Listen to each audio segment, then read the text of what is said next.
You probably think of the medieval blacksmith as unbreakable, a man of iron, hammering sparks into destiny, strong and respected, maybe even wealthy.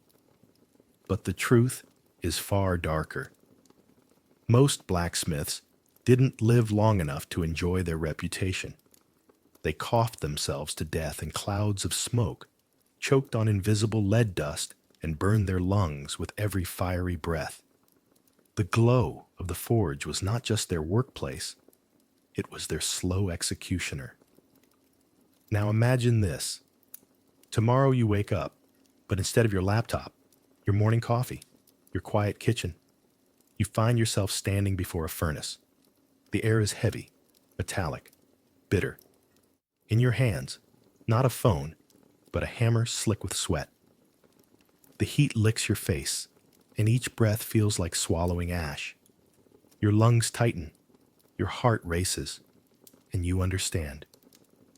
This is not a place where you can survive for long. Tonight, I'll take you there. Together, we'll step into a world where every strike of the hammer was a gamble with pain, where the smell of burning coal clung to your skin, and where the life of a blacksmith, though powerful in legend, was brutally fragile in reality. And yet there is beauty in this darkness.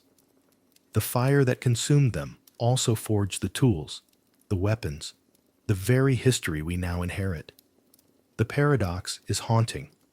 The stronger their arms, the weaker their bodies became. So close your eyes now, and let me guide you. The sparks are flying, the forge is roaring, and the night is about to open its ancient doors. Step softly. We are entering the smithy, where your story begins. You are not in your own room anymore. The familiar walls are gone, and so is the quiet hum of the present. Instead, you wake upon a rough bundle of straw, scratchy beneath your hands, the air heavy with a scent that instantly burns the back of your throat. Coal smoke, charred wood, a metallic tang that settles on your tongue as though you've been chewing iron. Around you, the world breathes in fire. Somewhere close by, a furnace exhales in deep, rumbling waves. You hear the faint whoosh of air pulled into the bellows, the sudden roar as flames leap higher, hungrier. Then, clang. The hammer falls against glowing iron. A sharp crack of metal on metal. The sound ricochets through the stone walls, echoes across the floor, and vibrates in your chest like a second heartbeat. Another strike, and another. A steady rhythm, hypnotic and harsh all at once. Between the blows, you hear the hiss of iron plunged into water, steam bursting upward with a sharp whisper that fades into the rafters like a ghostly sigh. Your senses adjust. The heat presses against your skin, dampening your forehead with sweat. You reach for your arm and find it slick and sticky, every movement weighed down. The air is alive with tiny sparks drifting like fireflies before vanishing into the shadows. The stone beneath your feet is cool, almost damp, a stark contrast to the furnace's relentless blaze. Cold and hot coexist, one at your back, the other licking your face. The smells are thick, layered, overwhelming. A sweetness of burning pitch, the acrid sting of sulfur. And behind it all, the unmistakable heaviness of iron itself, bitter, dry, almost bloody in its sharpness. With every breath, your chest tightens, as though the smoke is coiling deeper, searching for a place to linger inside you. Your ears tune into more than the hammer. There is the soft shuffle of boots on gritty stone, the creak of leather as someone lifts a pair of tongs, the low murmur of a man's breath, short and labored, carrying the rhythm of years spent in this suffocating chamber. Outside, faintly, a dog barks. A church bell tolls in the distance, muffled by walls and smoke. Yet here, within these walls, all of time feels suspended in the glow of the forge. Look closer. Light flickers across the room, a restless dance of orange and gold. The fire paints everything with shifting shadows, walls that seem to move, rafters that bend and twist in the heat. Tools hang from hooks, their shapes distorted by flame. Long pincers, heavy hammers, chisels, blades waiting to be sharpened. They sway gently as though stirred by an invisible hand, their shadows stretching like black figures across the walls. Now, let yourself sink into the moment. You are standing at the threshold of the smithy, and the air itself feels alive, pulsing with heat and rhythm. With each strike of the hammer, you sense time folding backward, carrying you deeper, farther away from the world you knew. Close your eyes for a moment. Imagine the straw beneath you.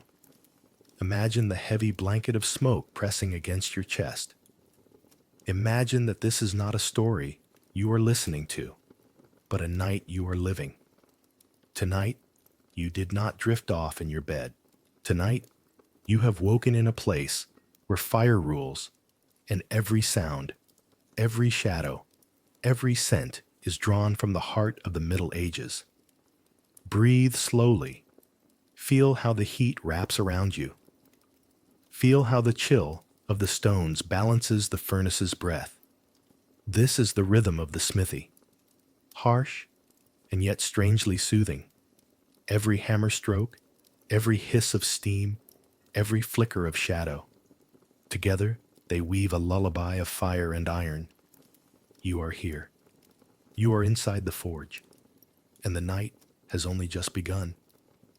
He is 15, the first morning the forge claims his breath.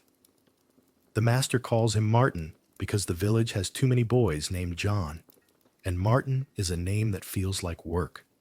Plain, sturdy, easy to shout over the roar. Martin stands at the doorway with a bundle of straw under one arm and his mother's needlework tucked into the other, a charm against fear. The sky is gray, the sort of gray that makes a person think of metal before it glows. When the master, Ansel, with ash in his beard and a scar that splits his eyebrow, hands him a broom and points to the floor, the boy nods so hard his neck hurts. To sweep a place like this feels like entering a church. You make the ground ready before the fire wakes. The bellows heave. The forge breathes. Martin keeps time with that breath without realizing he's doing it. Inhale when the bellows fill. Exhale when the flames lean forward and whisper against the iron. He learns his first lesson quietly. Rhythm is a kindness. The hammer does not rush. The iron will not forgive haste.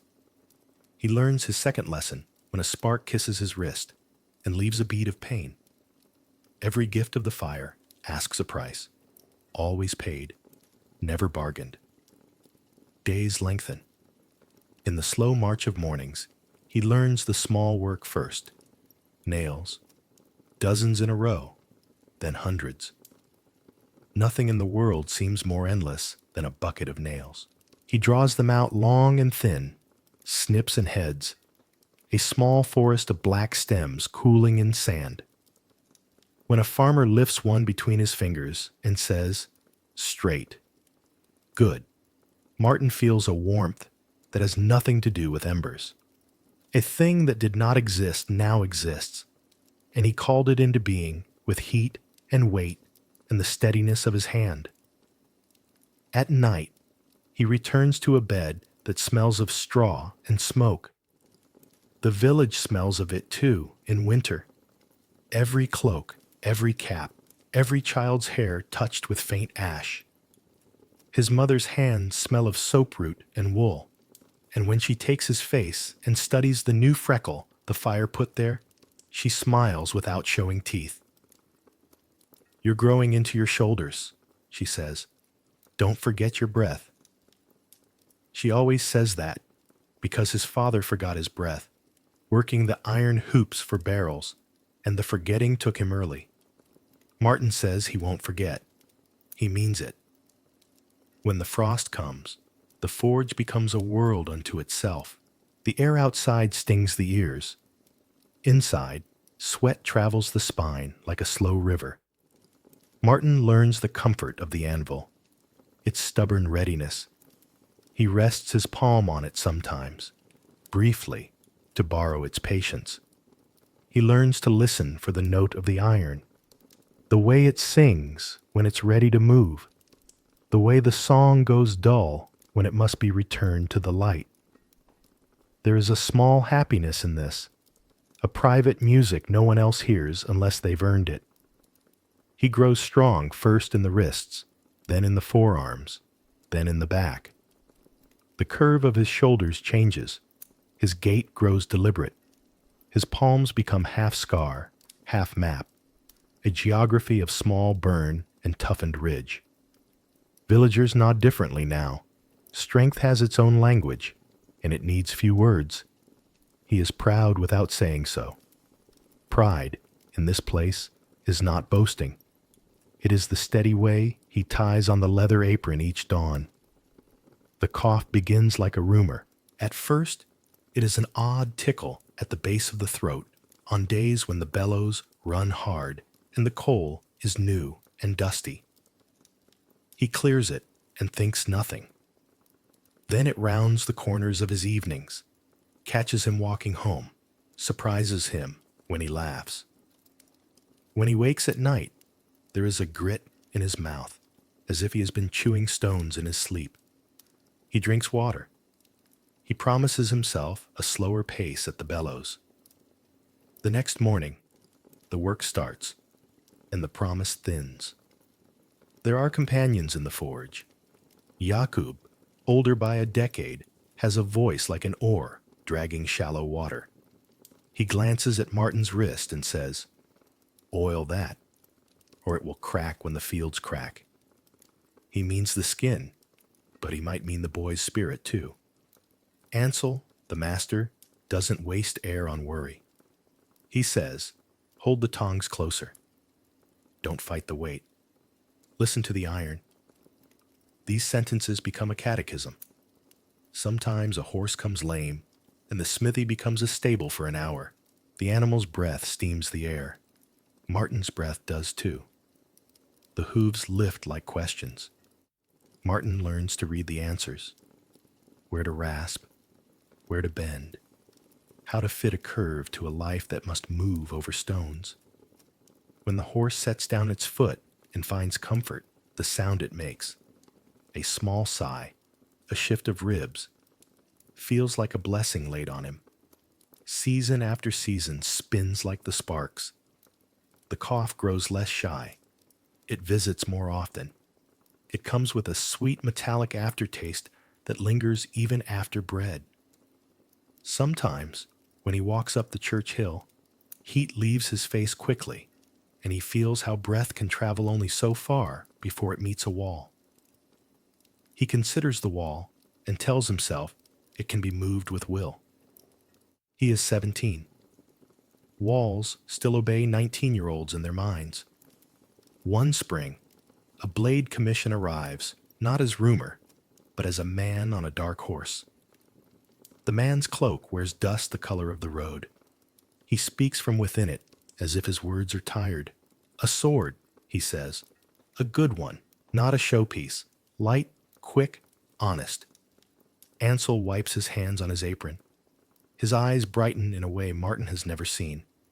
"Honest," he repeats, as if the word can be forged into steel. We can do honest.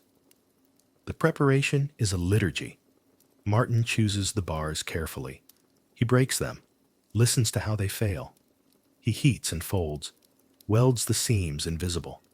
The first glow is cherry, and the metal moves like dough. Then it is the bloom of sunrise, and it resists. Then white, and it must not be struck, lest it crumble like bread too long in the oven. He learns not only with his eyes, but with the hairs on his arms, with the nerves along his cheek, with that strange sixth sense a smith acquires when fire becomes a language. As they draw the blade out, thin as a promise, strong as a kept one. Martin feels a clean joy he did not know his body could hold. The hammer dances. A rhythm builds. Strike, shift, breathe. Strike, shift, breathe. It is a music that belongs to no one and everyone. Hours pass in the space between two heartbeats. He looks up only when the light coming through the high window tells him the town has moved from afternoon to evening. When his eyes return to the blade, it has become itself, not yet hardened, not yet honed, but already with a line running its length like a river, knowing where it will flow. That night, the cough finds him as he washes his hands. It makes his ribs ache, his eyes water. When it loosens, he spits into the basin and looks away quickly, ashamed of the dark flecks like secrets he did not agree to keep. He wets his face and breathes slowly until the world steadies. Then he goes to his bed and lies on his side, one hand over his chest as if he could hold it together with his palm. "Don't forget your breath," his mother used to say. He whispers it back to the night. Don't forget. On the day of quenching, the forge becomes a theater. Even the hammer seems to wait. The blade glows a steady orange, a long ember shaped like intention. Ansel nods once. Martin lifts, moves, kneels. The water takes the blade with a sound like winter geese taking the river. Hush and rush together, and steam rises quick, then drifts slow, softening edges. The quench goes clean. No scream, no crack. When he lifts the blade free, the room feels new, as if they have passed through a door they had not seen. Ansel's mouth almost smiles. "Honest," he says again, and the word feels like a blessing he is trying not to make visible. They polish. They sharpen. Martin runs the edge lightly along a strip of leather until it speaks in a whisper. When he tilts the blade to the light, a pale line travels down the middle, a quiet river where the steel holds its secrets. He does not have the words for the way it makes him feel. Pride is too small, gratitude too soft. What he feels is a full, deep rightness, like standing at the mouth of a bell and hearing the note that was always meant for you. And still, between the strokes of joy, the cough threads its way. A day comes when Martin tries to hoist the sack of charcoal, and his arms obey, and the muscles hold, and the sack rises, and yet a darkness blooms at the edges of his eyes, a subtle dimming like clouds sliding over the noon sun. He sets the sack down, waits, and is ashamed of the way air becomes a narrow stair. He must climb one careful step at a time. Jakub watches without making it an injury. "Slow bellows last the longest," he says, and Martin nods, though the words feel like a small admission. At 20, his strength is the story others tell about him. He can swing a 4-pound hammer as if it were an argument already won. He can wrestle a bar that glows hard red, turn it, match it, set it. When he passes a cart, men notice the breadth of his shoulders and step aside without ill will. And yet on nights, when the fog comes in low from the fields, a simple walk to the well can close him like a fist. He asks his body for breath. His body taxes him for it. He pays. The paradox shapes him. He learns to sit in it without bitterness. To hold more than one truth at a time is to be human. He can cradle a blade's heat in a gloved palm and hold his fear like a sparrow until it stops struggling. He discovers that gentleness is not the opposite of strength. They are siblings who shake hands over the anvil. Ansel grows older in increments that only the forge notices. He squints more. He rubs his chest when the bellows sleep. On a late autumn afternoon, While Martin smooths the spine of a chisel, the old man leans on the doorframe and says, "Your hand knows things I did not teach it." There is no grand ceremony, just a sentence that marks a turning. In the weeks that follow, orders come addressed to the smithy with Martin's name on them.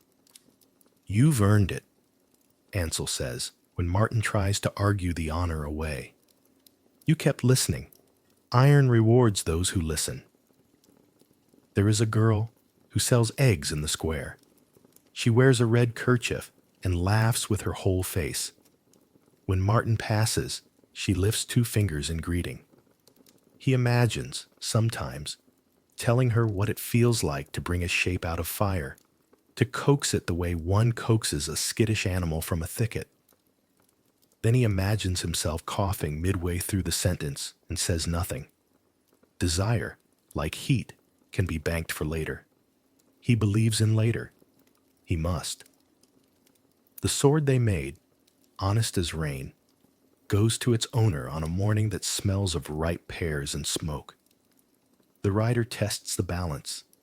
He nods that same small nod Ansel has, as if smiths teach each other how to agree without showing too much. Silver clinks into the master's palm. Ansel gives some to Martin, as if returning something that always belonged to the boy. "For your mother," he says. Martin walks home slowly, not as a display, but to lengthen the feeling of the coin's cool circle against his skin. He places them on the table. His mother covers his hand with hers and does not count. Some numbers are best left in the quiet. Winter again.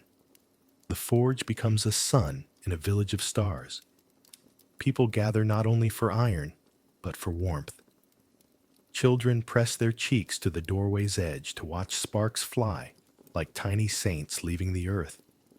Martin works through the press of voices, lays edge against edge, mends the hinge that keeps a grandmother's door from sagging.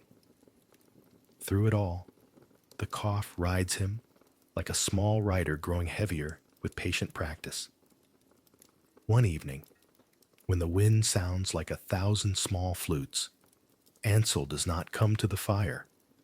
Martin finds him on the bench by the door, head tilted as if listening to something far away. He is not dead, not yet, but he has gone somewhere sleep cannot reach. Martin sits beside him and counts the breaths, the way a smith counts strokes when drawing out a bar.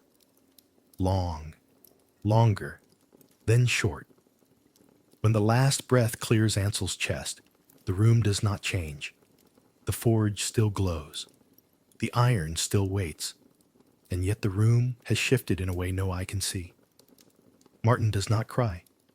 He sets a hand on the old man's shoulder, thanks him aloud for a dozen things, then rises and tends the fire. Grief, like heat, must be managed. The village comes. They carry. They pray. The forge sings that evening, low and steady, the way voices do at a graveside when words are too heavy to lift alone. After, Martin does not claim Ansel's place with a shout. He simply returns the next morning and lights the coals. The bellows heave, the forge breathes, the village hears and answers. Work accumulates like snow on a hedge, a hinge, a hoop, a hook, a plowshare sharpened as if sharpening the new season itself. People pay as they can. Coin, wheat, a brace of rabbits, a mended roof tile, and sometimes not at all. He marks nothing on paper. He keeps the ledger in his chest, where 2 columns run side by side. What the world owes him, what he owes the world. He tries to keep them even. On most days, he fails. On most days, he forgives. The cough learns new tricks. It wakes him earlier than dawn and sits with him like an old acquaintance who has grown bold. Sometimes there's a heaviness behind his breastbone, as if someone has stored iron filings there and they are rusting in place. He notices the way smoke runs its fingers along the rafters as if curious about his life. He opens the door more often. He asks the wind to carry something away. The wind obliges and returns it later, softer. There are moments of light so exact they feel like prophecy. A child brings him a bent nail shaped like a question mark, and Martin, laughing, straightens it with 2 taps so gentle they could be kisses. A farmer's wife watches him fix the ring of her bucket and sighs in relief as if he has mended time.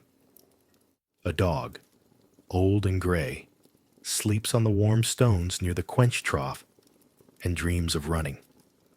Its paws twitch, and Martin whispers, "Go on then," as if he could give it a better memory.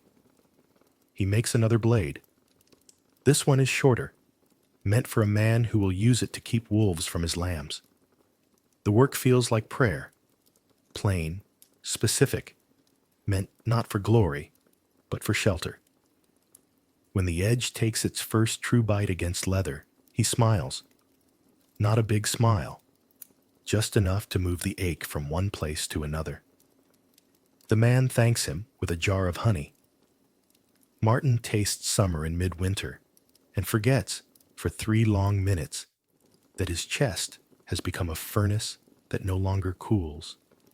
On a day when frost peels away from the eaves like old paint, he walks the hill to the church slowly, each step measured like the space between hammer blows. At the top, he turns and looks at the village, a scatter of roofs like pebbles, smoke like the long tails of comets. And he knows, without bitterness, that he will likely not be an old man who nods by the hearth, telling children stories about iron. He does not fear it.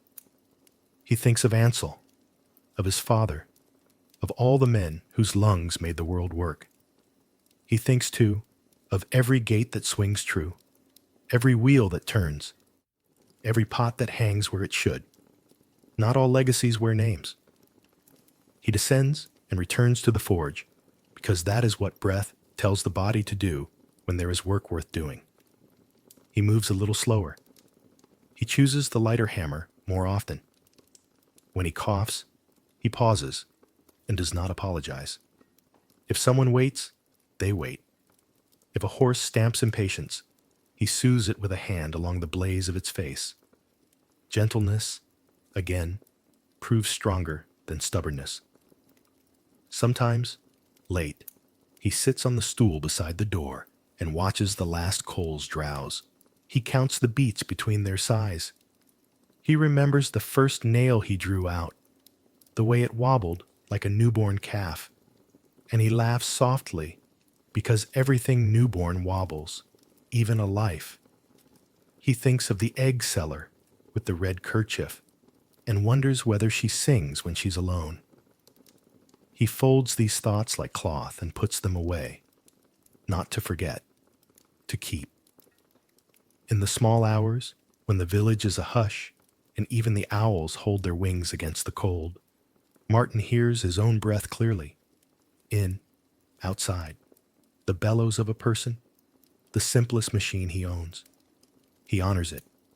He forgives it. He asks it for one more day and promises to use that day well, to set a ring, to straighten a hinge, to draw out a line of iron until it learns a new shape. If you lean close now, close enough to feel the warmth the forge let go hours ago, you will see that he is both strong and not, both master and apprentice still, both a boy who swept a floor and a man who made a sword that holds a river of light. He contains the paradox without shaking. His arms swing the hammer with ease. His lungs, tender and tired, insist on tenderness. When the morning comes, he will wash his face and rinse the taste of iron from his tongue. Then he will light the coals. The breath of the forge will meet his own, and for a while they will keep time together. And if you close your eyes, now, gently, you can hear that time, the careful rise, the quiet fall, the small pause between, where a whole life fits like a blade in its sheath, honest and held and shining. The forge does not belong to Martin alone. It belongs, in some patient way, to everyone who lives within the ring of its smoke. At dawn, the first to arrive is usually a farmer with a wheel rim loosened by the night's frost. He stands in the doorway as if at a chapel, cap in hand, hatched lines of worry around his eyes. A wheel that wobbles today is a furrow that falters tomorrow. A furrow that falters is bread that thins. Martin lifts the rim, warms it, coaxes it back into a circle true enough to carry the weight of a season. The man pays with oats, a promise, and the kind of thanks that lodges in the throat. By noon, a plowshare waits its turn, dull from stony ground. By evening, a hinge sighs back into its place, and a kitchen door learns to close without scolding. This is the first truth of the smith. He is the quiet hinge of the village. Every field that opens, every gate that swings, every pot that hangs over a steady flame, each depends, in a way almost invisible, on the gentle stubbornness of iron shaped to its task. The baker kneads, the herdsman watches the sky, the miller listens to the river, and the smith listens to the metal that binds them all to their work. If you were to draw the village as a body, the forge would be the pulse in its wrist, steady, unboastful, essential. But the village is not the whole world. The world sends riders. They come with the clatter of harness and the tired dust of distances. Some wear mail under their cloaks. Some wear silence. Their horses stamp and toss their heads, steam lifting from long backs. The animals know the smell of the forge, and it unsettles them the way thunder does. The riders ask for shoes, for rivets, for the narrow miracle of a strap buckle that will not fail when a life leans on it. When the talk turns to blades, the words grow careful. Not a showpiece, one says, honest. Another says, by the feast of St. Michael. Deadlines have saints' names in these parts. Knights and men-at-arms do not bargain, they assert. They speak the language of necessity, which is also the language of power. Martin answers with the only grammar he knows: heat, time, attention. He lays iron on the anvil, as if setting a case on a judge's bench. He does not argue with the clock. He changes it, stroke by measured stroke. When the rider returns and tests the edge with a thumb, offering no praise beyond the absence of complaint, Martin feels a careful pride, kept small for safety, like a candle shielded by a palm. Some afternoons bring monks. They step out of their sandals at the threshold, as if to leave the quieter world outside, their sleeves ash-dusted against their will. A brother with ink on his fingers lays out a list: cleavers for the kitchen, hooks for the refectory, a grill to hold fish that will feed 15 on Fridays, a latch for the scriptorium window that quivers when winter scolds the glass. If you would be so kind, the monk says, and because of the way he says it, like a man offering and asking a blessing at once, Martin smiles.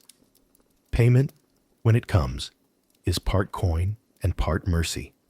A sack of barley, an extra loaf on wet days, a whispered prayer for breath. The abbey keeps accounts that live in both ink and soul.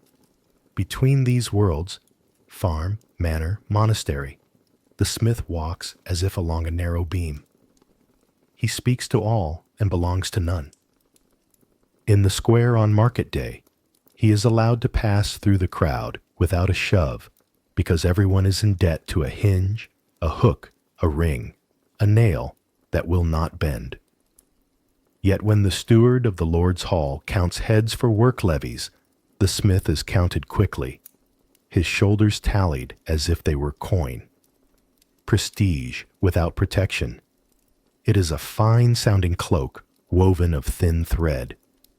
In towns, they say, smiths gather in guilds that keep the road to mastery paved and guarded. They set standards and hold feasts. They fine the hasty. They praise the careful. They watch the weight of a hammer the way a priest watches a chalice. But Martin's village is too small for charters and seals. Here, the rules are older and written in smoke. Quality is enforced by memory and rumor. A failed hinge spreads faster than a harvest song. A good sword speaks for itself, and so does a bad one, sometimes in a voice that bleeds. He learns the arithmetic of favors.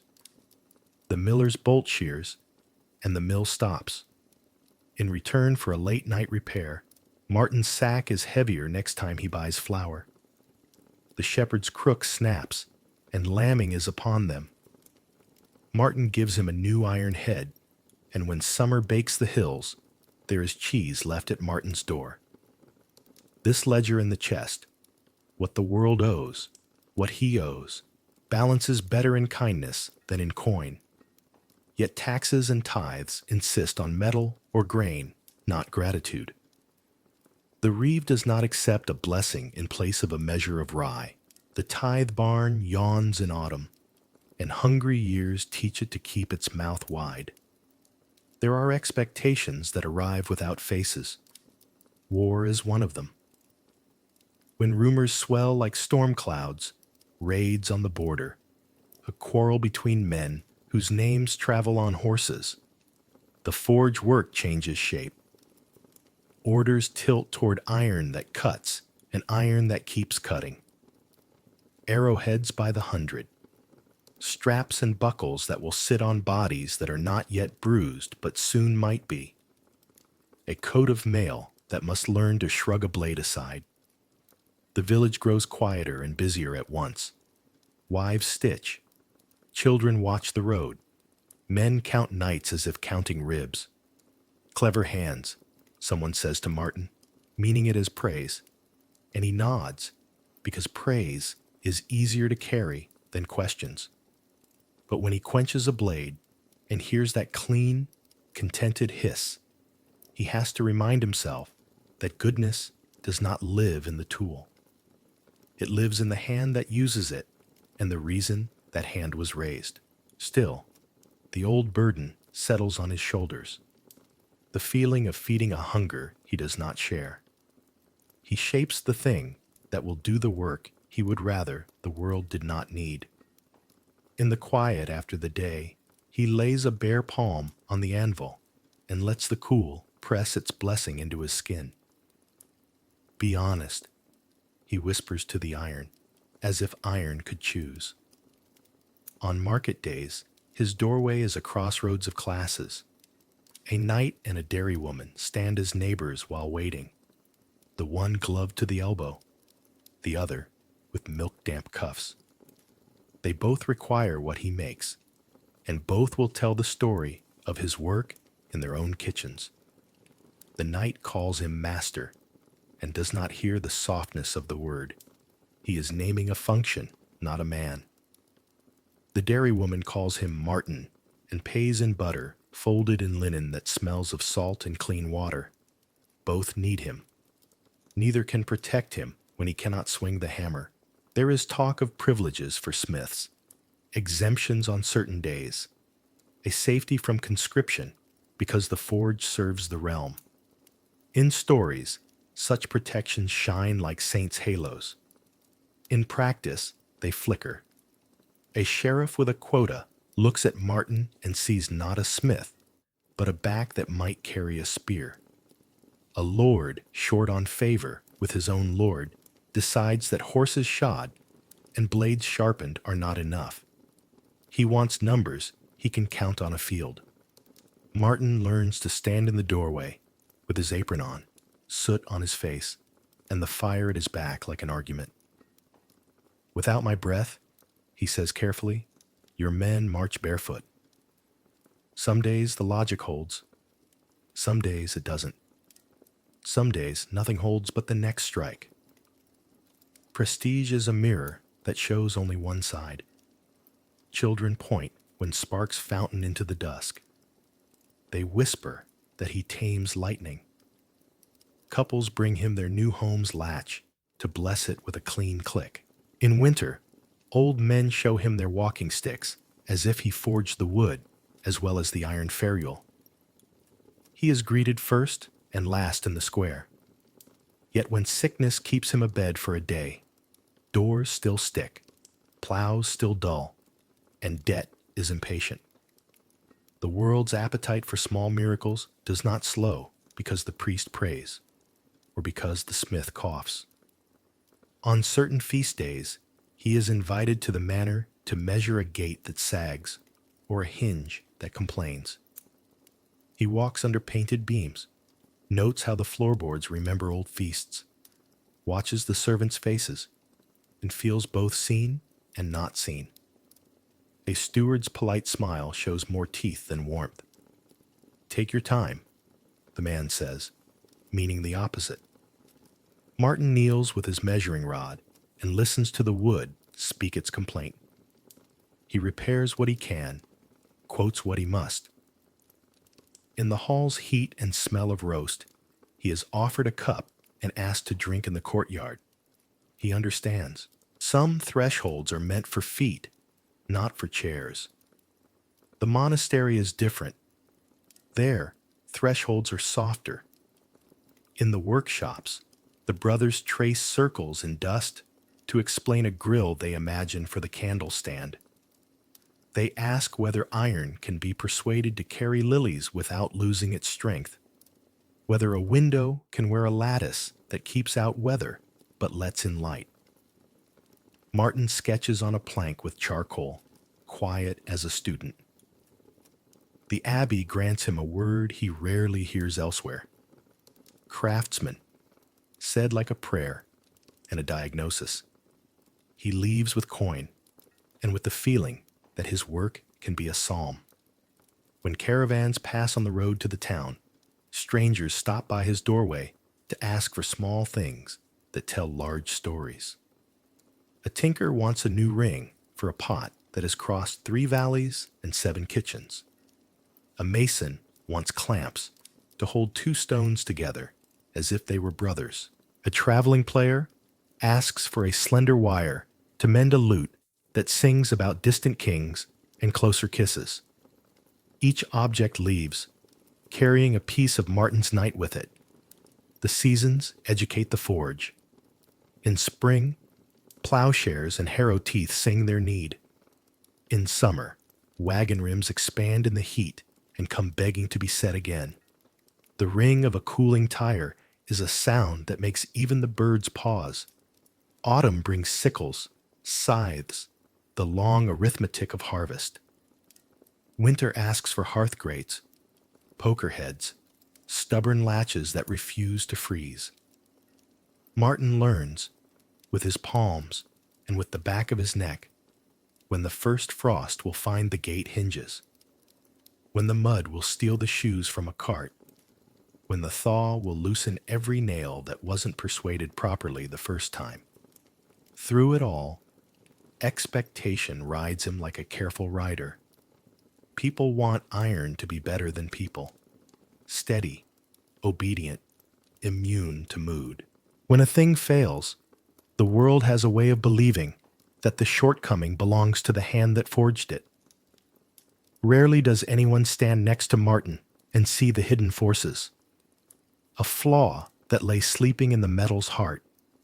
A quench that whispered rather than sang because the water was colder than the season would admit. A customer who asked for haste and then blamed the haste. He carries these small injustices as a mule carries salt, uncomplaining until the burden meets rain, and then the burden grows heavier as it melts. He is not without defenses. He has the fellowship of those who understand materials. The carpenter who knows when a beam will split and why. The potter who listens to a kiln's moods. The weaver whose fingers can read a thread's future. They trade stories the way others trade eggs and news. It held, the carpenter says of a joint, that should not have. It sang, the potter says of a glaze that rarely does.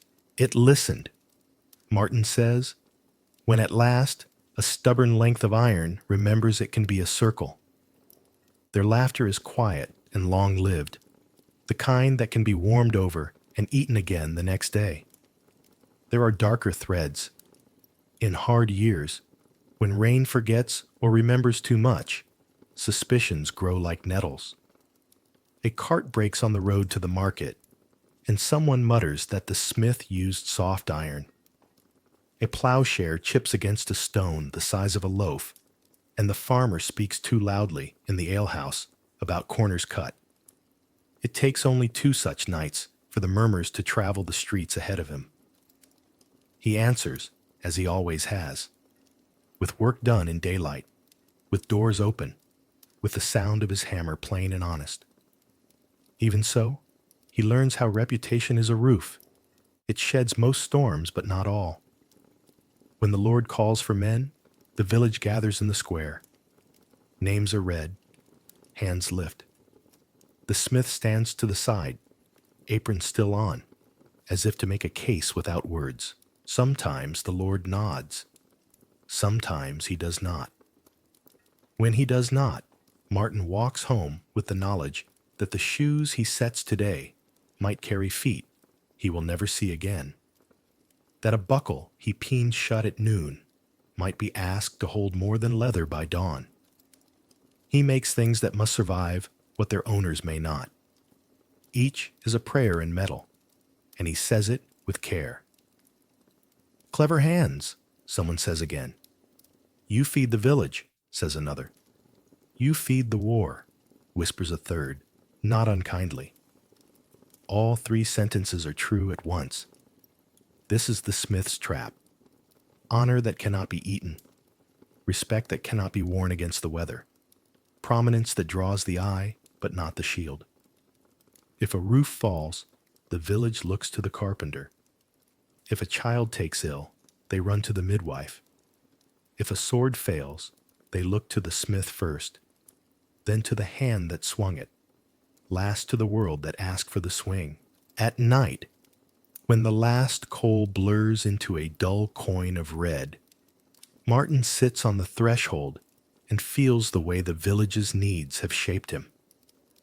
He thinks of the egg seller with the red kerchief, of the monk's ink-stained fingers, of the rider's glove testing an edge, of the farmer who held a nail the way a man holds a small future. He knows their footsteps by sound. He knows who limps and who walks light. He knows that tomorrow the dairy woman's latch will stick again because wood moves as hearts do, and that he will persuade it again to remember its task. The bell in the church tower speaks the hour. It is not a thing iron-born here can do. That music comes from founders who melt bronze into voices. Still, the bell and the anvil are kin. They keep time. They remind the village of its shape. Martin listens, breath steadier now, shoulders loose. His craft has braided him to every house within the sound of that bell, and to some beyond it. If the village is a fabric, his work is the warp. Strong, straight, hidden inside the cloth's brightness, without which the pattern would fall apart. And yet, he sleeps without illusion. Tomorrow will not bring protection, because today brought praise. The reeve will still count. The steward will still smile with his teeth. The road will still show the world to his doorway, and then take it away again. He will meet expectation with rhythm, with the long kindness of repetition, with the humility that iron demands. He will feed the plow, and when asked, he will feed the sword, and afterward he will cool his hands in the trough as if washing away a thought he cannot carry into the dark. If you stand beside him in that dusk, quiet, breathing with the slow bellows of a resting chest, you can feel the whole society in the soft sway of the cooling tongs. Knights, peasants, monks, field, hall, cloister. Each depends on the same small miracles performed in that square of lamplight. Each asks for more than it pays. Each believes a little that the smith is stronger than he is, and he is, in some ways, his hands, his patience, his listening. In other ways, he is as tender as a reed. A cough can bend him. A rumor can thin him. A quiet kindness can keep him. So the forge belongs to everyone, and to no one. It is a public pulse kept by a private body. It is the village's bright confession that life requires tools, and that tools require a man who wakes early and lays iron on an anvil while the rooks are still writing their black alphabet across the sky. Martin lights the coals. The village stirs. The world arrives, one need at a time, and leaves, one solved thing at a time. He stands between classes, between hopes, between the gentle and the hard. He is the hinge and the hand that sets the hinge. He is the smith, and this patient web of expectation, honor, burden, and breath is the society that holds him while asking him to hold it. Breathe in, slowly, and lift your gaze from one forge to many. Martin's life is a bright coal in a much larger fire. Across centuries, across towns and empires, the same elements recur: heat, rhythm, need, and a cost measured quietly in bodies. First, mortality, spoken softly, as a ledger the earth keeps. Metal dust rides the breath like a patient rider. Tiny flecks of iron and scale drift in the air, settle in the lungs, and refuse to leave. Charcoal smoke carries invisible hands, carbon monoxide that steals air without warning, sulfur that scratches, tar that clings. A smith coughs and calls it a nuisance. Then winter comes. Doors close, bellows heave, and the nuisance becomes a neighbor who will not move out. Lungs stiffen, breath shorten. Night brings wheeze and heat. In the morning, the hammer still must rise. Burns arrive in 100 small languages. A spark kisses the wrist and leaves a constellation. A hot rivet leaps and finds the curve of a collarbone. A tong slips. A bar brushes an unguarded sleeve. Cloth smolders. The body learns to move with economy. Elbows in, hands sure. But the forge has a way of teaching through scar. Eyes suffer too. The glare of white heat dazzles. A shard flies.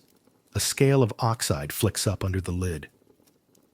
Hearing thins beneath the drumbeat of metal on metal. Joints thicken under repetitive strain. Backs curve toward the anvil as vines curve toward light. None of this is dramatic. It is the long arithmetic of a trade that asks for attention and takes it, ounce by ounce, until a man measures time by the stiffness of morning. Now widen the frame. See how smiths fasten cities together.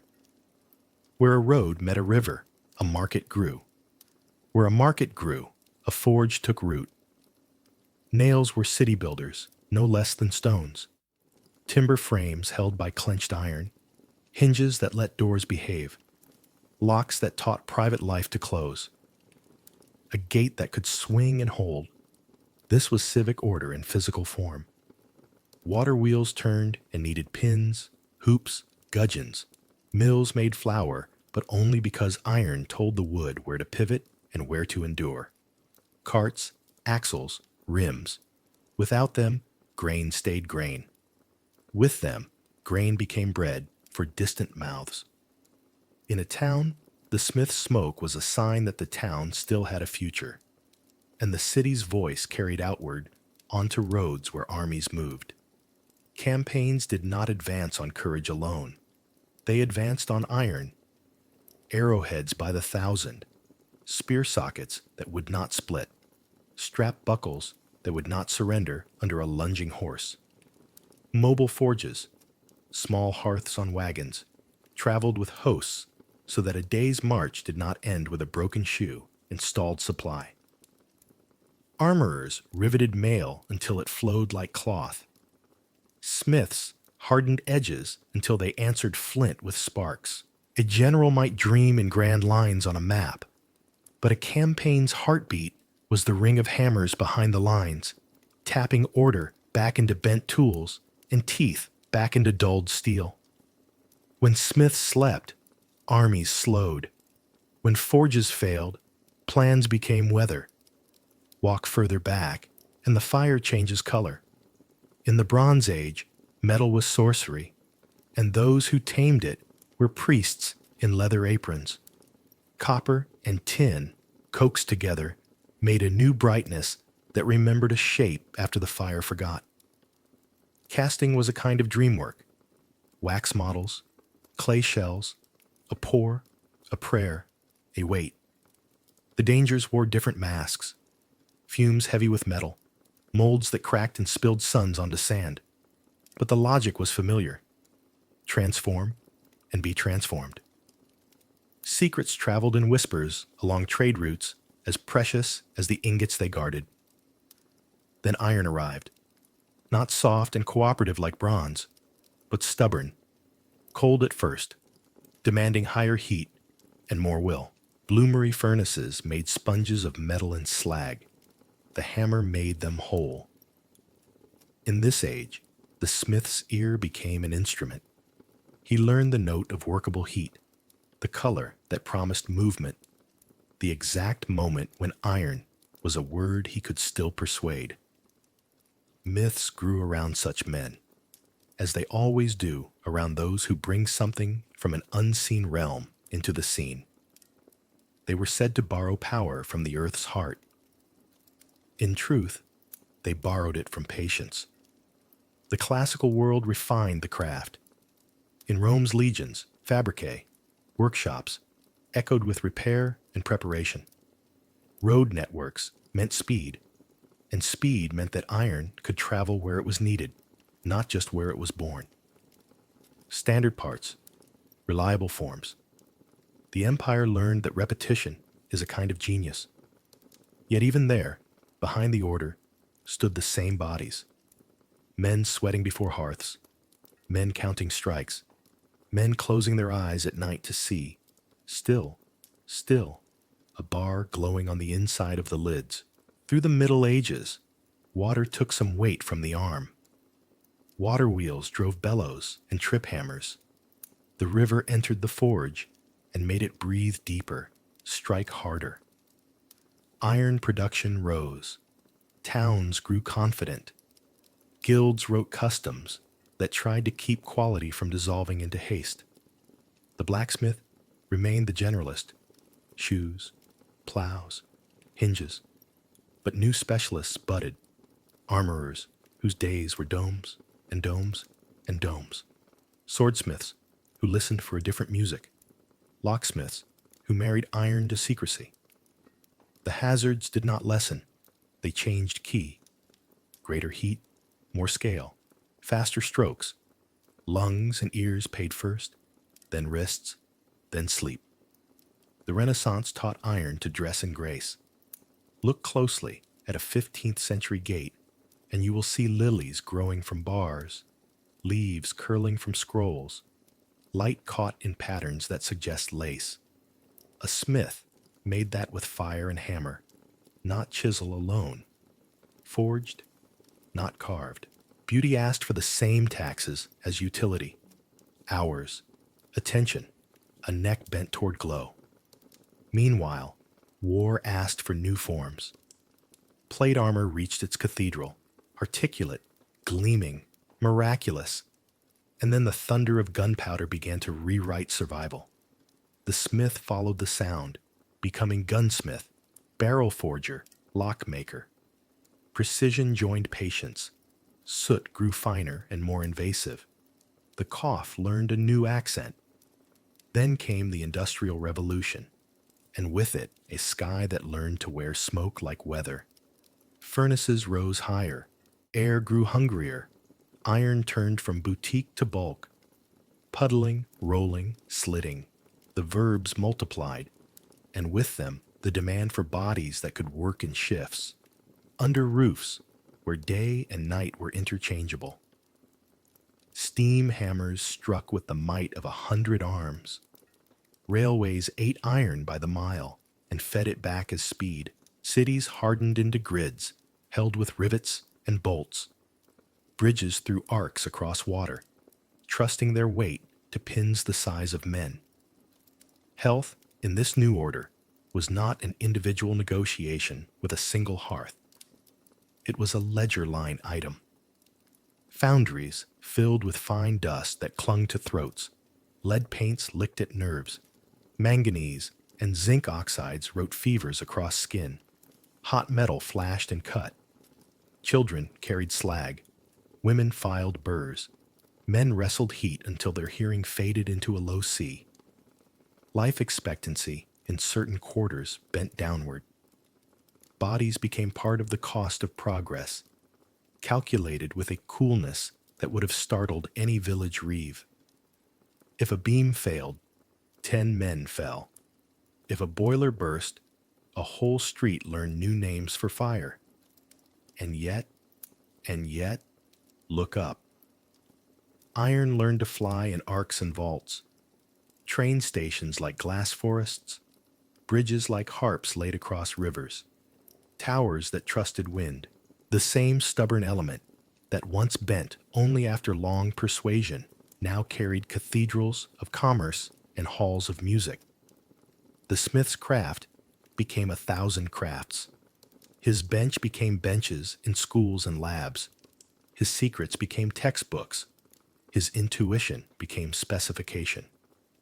With every gain, a question remained behind like a coat on a chair. Who paid? Return to the human scale for a moment. In every era, protections followed harm, not ahead of it. A man loses his sight. Others learn to grind with guards. A boy's chest tightens. The shop invents a vent. A woman's fingers numb. The bench is raised. The tool is rehandled. Each improvement is hard-won, stitched from grief into policy.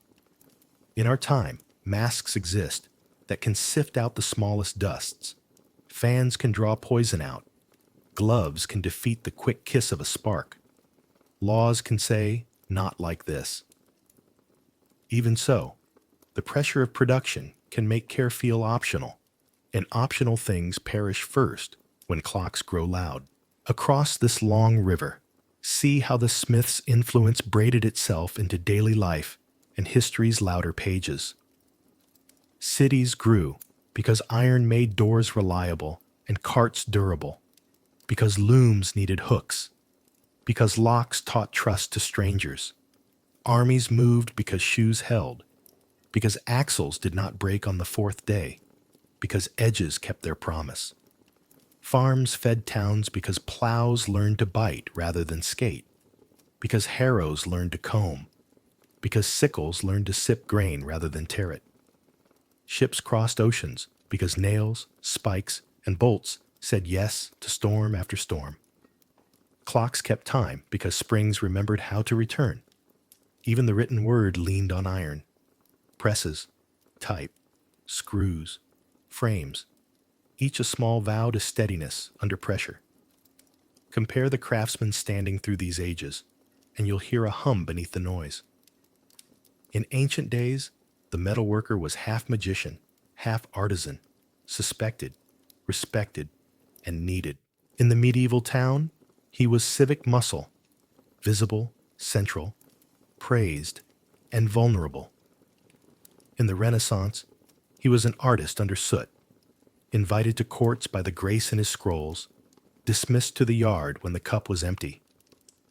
In the industrial city, he became a number in a ledger by day and a man again by night, paid by the hour, fired by the hour, replaced by the hour. The dignity of the work remained constant. The safety of the worker did not. And underneath, the same paradox breathes. The stronger the structures we raise, the more carefully we must guard the breath that raises them. Power is not a neutral light. It shines on machines and on the hands that tend them. It can warm both. It can burn both. To forget one for the other is to make a tool into a god and a person into a tool. The lesson is simple enough to whisper at bedtime and large enough to carry into waking. Industry's strength has always been purchased, and the honest price includes the lives that lift, shape, and steady it. Now, soften your gaze again. Picture, one more time, the arc from Martin's small forge to a skyline held in ribs of steel.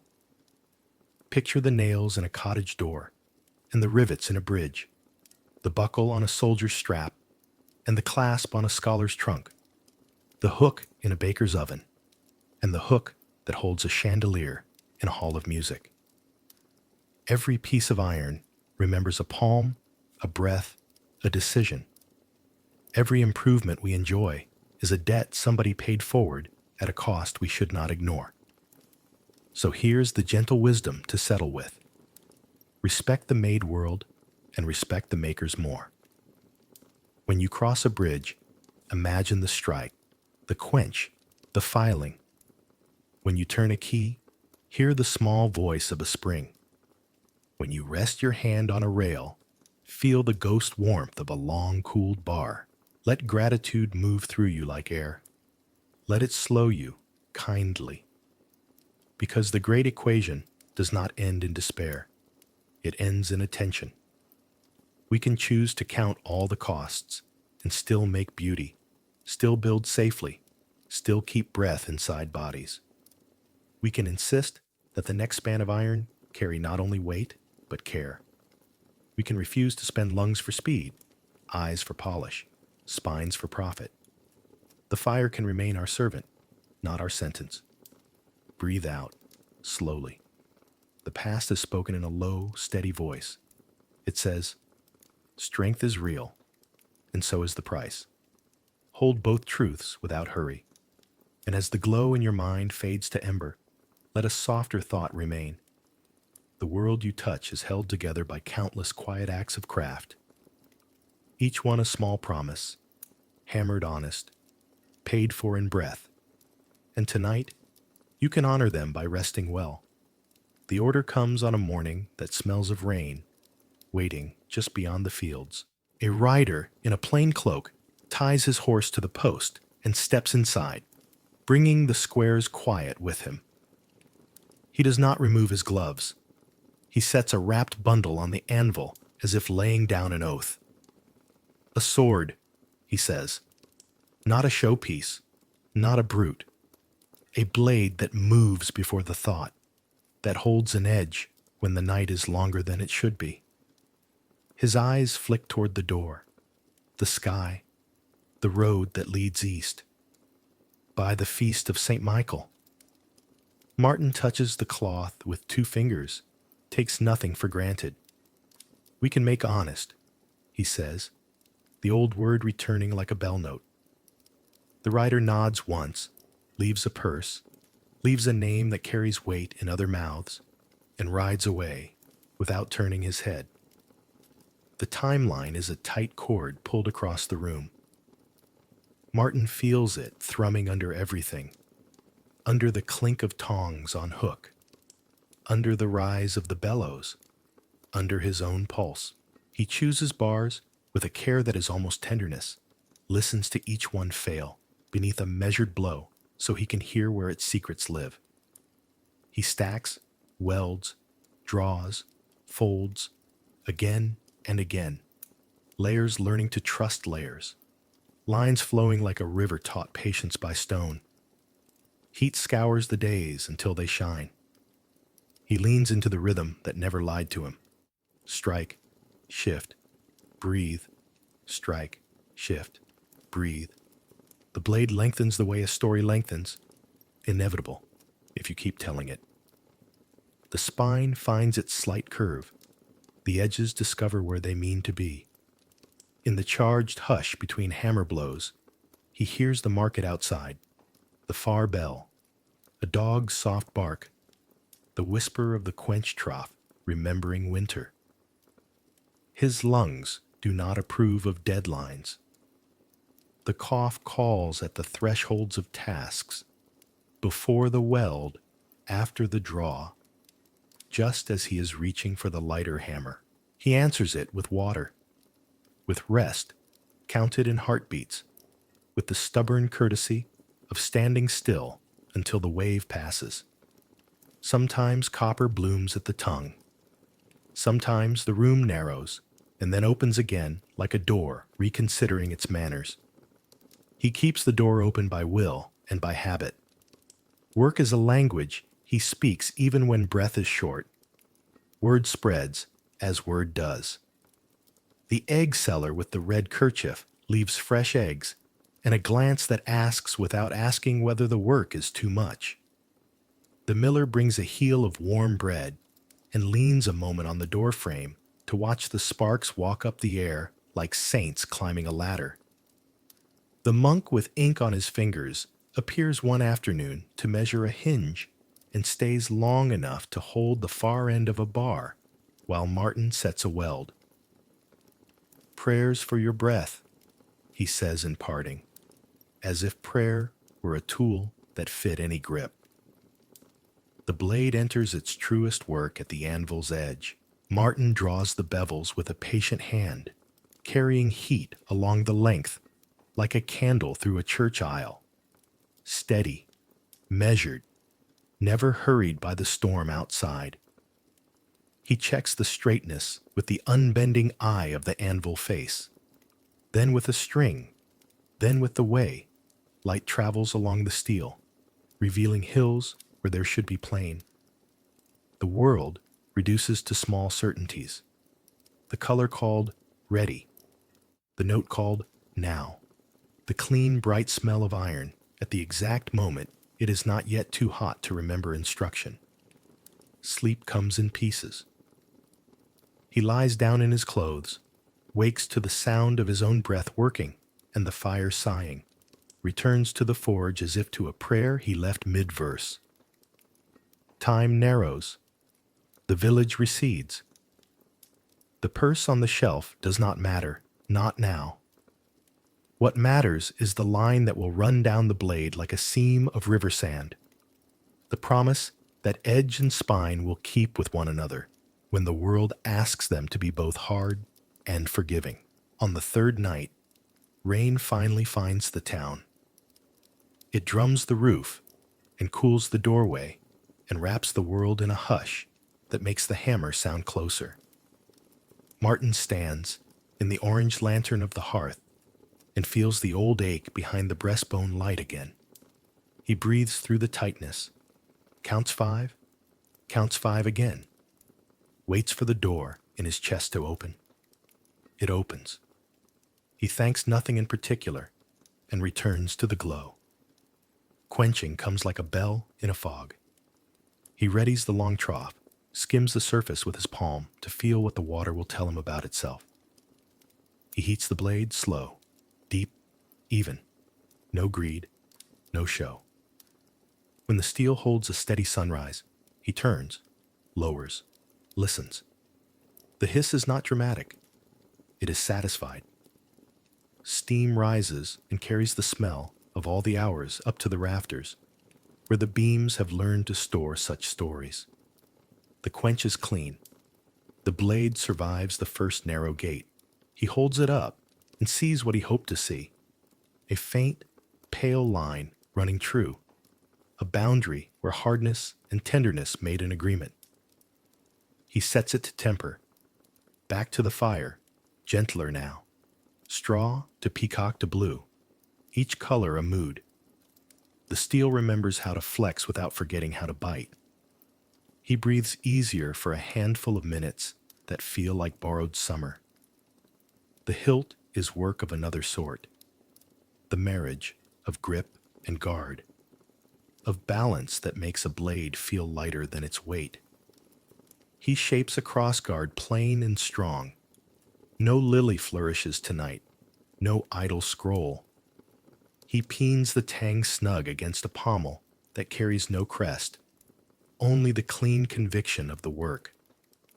He wraps the grip in leather, cured with patience and oil, tight enough that a hand will not slip when the world is wet.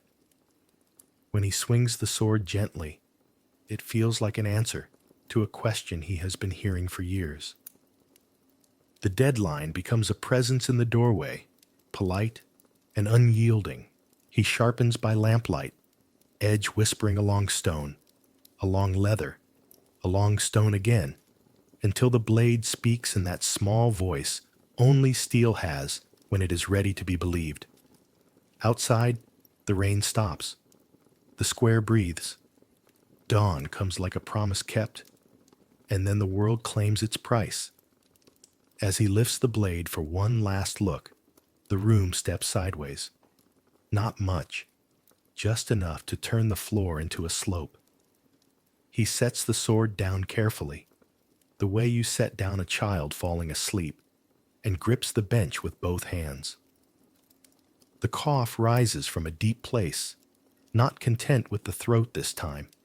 It claws at the ribs like a locked thing seeking a door. He rides it out, eyes closed, head bowed, until the wave breaks and leaves him beached and shaking, palms damp, breath thin. He sits. He tells himself to wait. He tastes iron and refuses to think about what that means. He counts. 5, 5, 5. He stands slowly. The room is right again. The sword waits, patient as stone. The rider arrives when the first strips of light slant under the door. He removes his gloves this time. He does not smile. He does not need to. He takes the blade in his hands and feels its balance tilt perfect from the point into the wrist and up the arm to the shoulder, where a good sword becomes lighter than air. He tests the edge with the softest touch of a thumb, the way a man tests bread to see if it's baked through. He nods once. Honest, he says, borrowing the word as if returning a tool. He sets the purse down without counting out loud. Martin answers, as a smith answers, by setting the blade level across his palms and offering it forward. In that moment, his lungs are quiet. The world is narrow and exact and right. When the rider is gone and the hoofbeats fold into distance, the forge lets out the breath it was holding. The fire has dulled to a steady, satisfied red. The tongs hang like resting birds. The anvil keeps its counsel. Martin turns to bank the coals and finds that his hands are not as quick to obey as they were at midnight. A soft darkness gathers at the edges of things. Not frightening, just persuasive. He sits on the stool to outwait it and surprises himself by missing the stool and kneeling instead, one palm on the cool floor, the other on the anvil's foot, as if greeting an old friend. The body sets down what it has carried. He does not fall. He arrives, knees on stone, shoulder against iron, breath searching gently for itself. The cough returns once, twice, and then decides not to fight with silence. In the half-light, with the forge humming that low note it sings when it is pleased, he closes his eyes. It could be a prayer. It could be sleep, knocking kindly. Time passes like water under a bridge. The dog from the baker's hearth pads in and settles by the trough with a sigh old dogs save for safe places.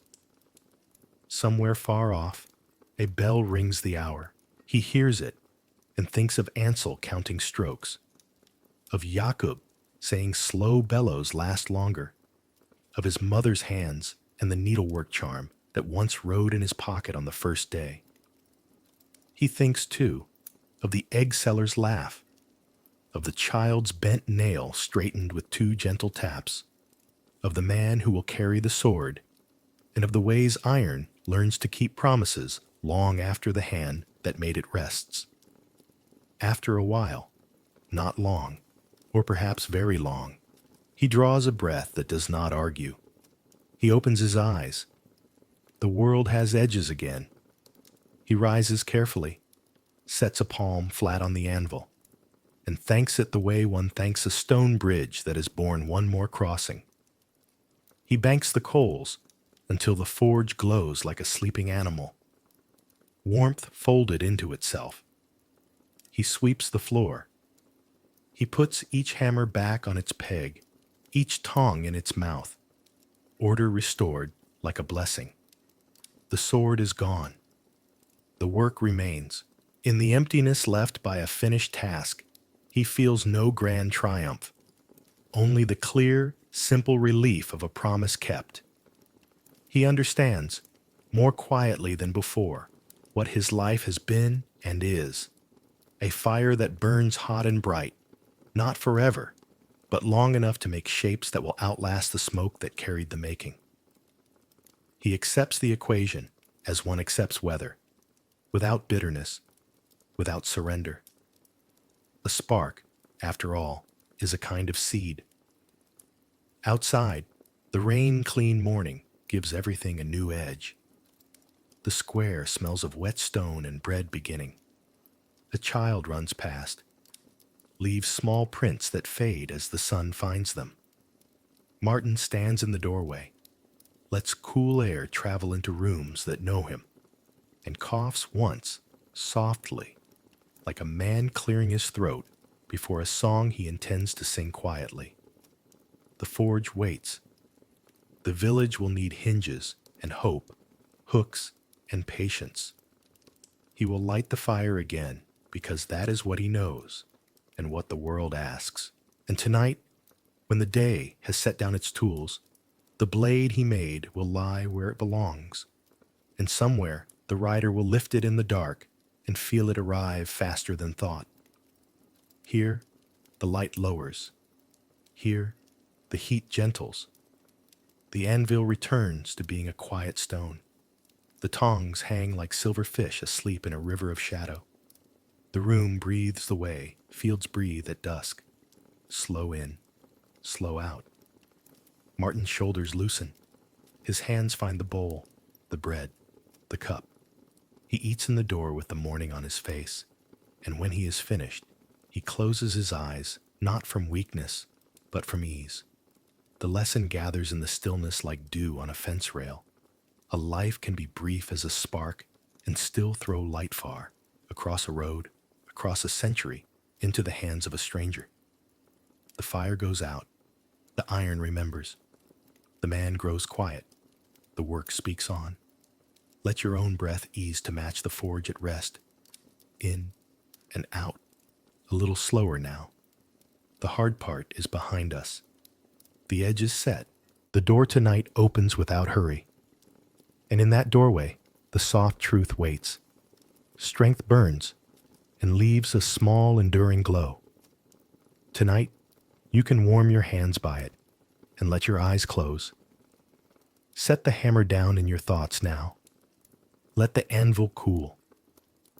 Listen to the forge as it settles into a low, even hush. A blacksmith's life was often brief, pared down by heat and hunger for breath. Yet the things he made, hinges that learned to hold, plowshares that taught soil to open, blades that kept their promise, outlived him by years, sometimes by centuries. What is a life, then, if not the shaping of something that endures when we close our eyes? A door still swinging true, a cart that does not fail halfway to the harvest, a gate that remembers how to protect a sleeping yard. The world is full of quiet survivals like these, iron confidences carried forward on ordinary days. Martin's breath was a wick, bright and finite. He knew it, and still he chose the fire, not because the fire was gentle, but because it was honest. It gave back exactly what he asked for, if he asked with patience and care. He learned the old equivalence. You do not own strength. You steward it. You do not hold time. You listen to it. You do not master iron. You meet it halfway, where its nature and your attention overlap like two hands touching. His body was a ledger that recorded each hour in small script, tiny white scars, a stiffness on cold mornings, the slow narrowing of breath, while his work was a ledger that recorded persistence in a different currency, usefulness that didn't ask to be noticed. He would have smiled at the thought that beauty and duty share a root, that a good line in a blade and a good deed in a day both vanish into the fabric they strengthen. This is a gentle truth. We don't need monuments to matter. We need the steady, breathable space our ordinary care creates for those who come after us. So linger here with the simplest understanding. His life burned quickly, yes, but it cast a long, calm light. The glow you feel as you picture the quiet forge, embered, content, belongs to him and to the thousands of hands like his that taught the world to hold itself together. Breathe in and out, slowly. Let that understanding soften the air around you. Connection to the present. Our tools are warmer to the touch now. Glass screens, quiet keys, the low purr of machines. Yet the work of shaping remains. We forge our days with schedules and messages, with code and contracts, with recipes and repairs, with the kindness we spend when we think no one is looking. The keyboard is a kind of anvil. The idea is the bar we heat with attention. The edit, the iteration, the second attempt. These are hammer blows, rhythmic and patient. The field has changed. The craft has not. And our breath? It is still the same ancient bellows. It fills. It empties. It asks to be treated like a companion, not an exhaustible resource. When we hurry, the breath thins. When we pause, the breath returns and brings the world back into focus. Martin could not lengthen his years, but he lengthened his moments by listening. To heat, to tone, to the small voices of materials becoming themselves. We can practice the same listening, to the body asking for rest, to the mind asking for less noise, to the simple task asking only to be done well. Tonight, think of your work, whatever shape it takes, as a line you are drawing through time. Some lines are bright and public. Many are quiet and private. A well-set email that gentles a hard day, a meal that steadies someone you love, a fix that keeps a thing from failing when failure would sting. These are the hinges and hooks of the present tense. When you set them true, you contribute to an architecture of ease that strangers will feel without knowing your name. You carry your own paradox, as Martin did. Strength in the hands, tenderness in the lungs. You can do hard things, and you also deserve air. You can carry weight, and you also may set it down. In a world that clatters for more, the quiet act of doing one thing well, and then resting, becomes a radical form of craft. So let yourself be simple now. Lay out tomorrow's work in a straight line in your mind. One task, then another, and then let the line fade like a glowing filament cooling to dark. There is nothing you must lift until morning.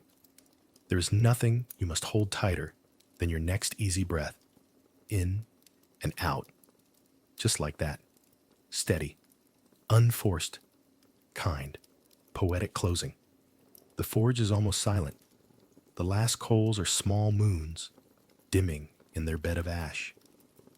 Shadows lean long along the stone, and the tools on their pegs become a row of sleeping birds. Sparks in the memory drift upward, then vanish. Heat becomes warmth. Warmth becomes a story that no longer needs to be told aloud. Somewhere, a finished sword lies across a table like a line of moonlight. Somewhere, a gate closes softly because the hinge remembers its lesson. Somewhere, a plow waits, patient as winter wheat beneath snow.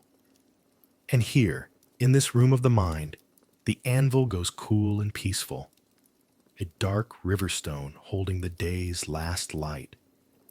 The bellows relax.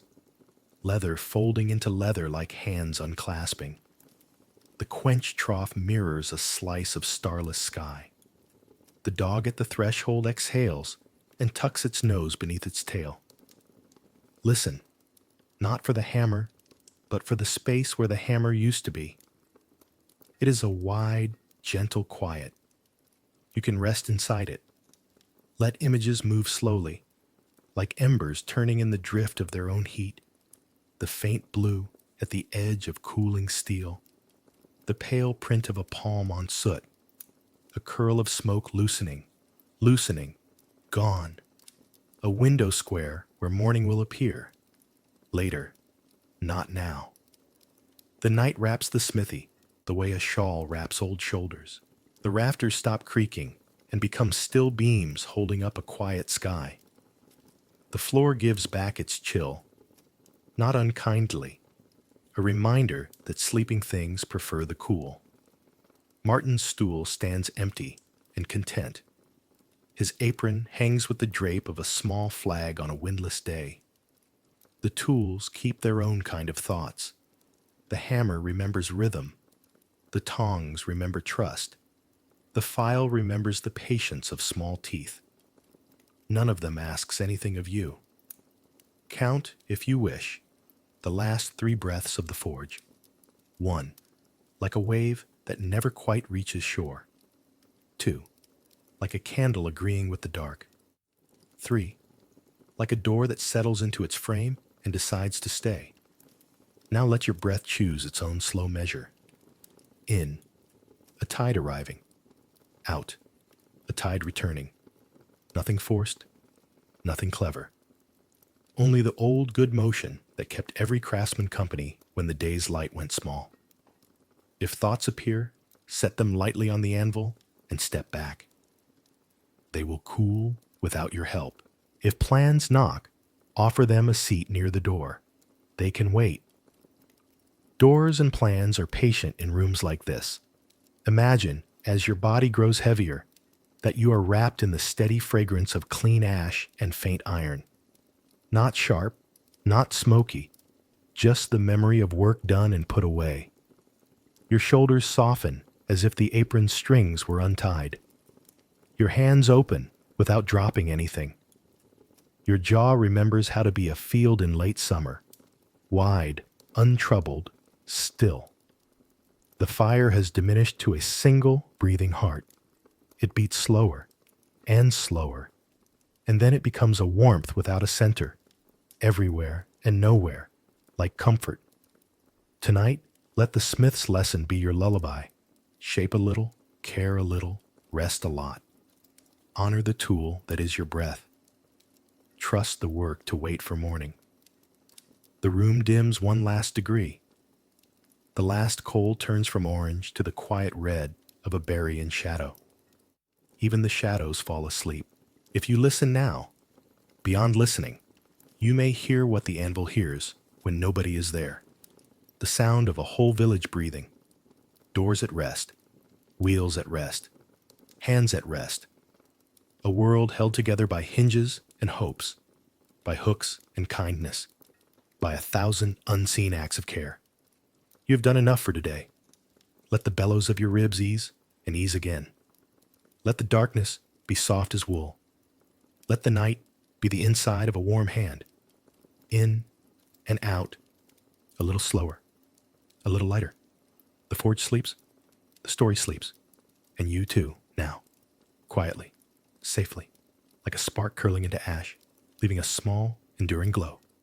Warm fire, soft shadows, slow breathing. Warm fire, soft shadows, slow breathing.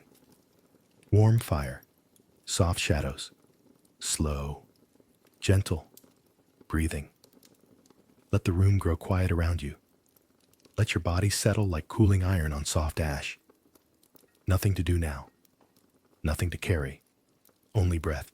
In, a quiet tide arriving. Out, a quiet tide returning.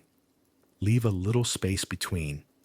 A small room for stillness to sit beside you. Picture the forge at rest. Embers dim as berry red coals, tools hanging like sleeping birds. The anvil, A dark river stone holding the day's last warmth. Warm fire, soft shadows, slow breathing. Feel your shoulders unlace, your jaw soften, your hands open as if they have set the hammer down. You are safe to be heavy, safe to be still. In, easy. Out, easier. Pause. Let the breath finish its thought before the next one begins. Imagine the last 3 sparks rising and going out. 1, drifting up and gone. 2, drifting up and gone. 3, drifting up and gone. Nothing left to chase. Only gravity, kind and steady, drawing you toward rest. Warm fire, soft shadows, slow breathing. Let your thoughts lie on the anvil and cool. They don't need your hands now. They will keep their shape until morning. The night will hold them the way tongs hold steel. Gently, securely, without effort. In, out, pause. See the doorway of the smithy with night folded neatly inside it, a curtain of quiet, cool air smoothing the floor. The dog turns once in sleep and settles. Even the rafters stop creaking. The room remembers how to be silence. Warm fire, soft shadows, slow breathing. If a worry arrives, offer it a seat by the door. If a plan knocks, let it wait on the peg with the apron. Everything that matters will be lighter after rest. Everything that can wait will. In, like drawing breath before a soft song. Out, like finishing the line and letting it fade. Pause. Your heartbeat finds an unhurried rhythm. Your breath pairs with it, and the two become a gentle bellows. In, out, warming the quiet from within. Now accept this blessing, as softly as a hand on your shoulder. May your sleep be peaceful, like a quiet smithy after the day's work. May your dreams bring you strength without the weight.